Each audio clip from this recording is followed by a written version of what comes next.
कि मतलब सत्य के रास्ता में चलना है, जुआ नहीं खेलना है, झूठ नहीं बोलना है और शुद्ध शाकाहारी से खाना है, सादगी जीवन चलाना है।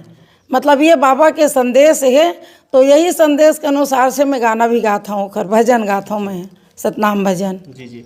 आप मन के बहुत अकन जो है सतनाम भजन गीत हमन ह सुनथन और कई ऐसे गीत है जो बहुत चल रहे हैं, आज भी जो है सुने बर मिलते।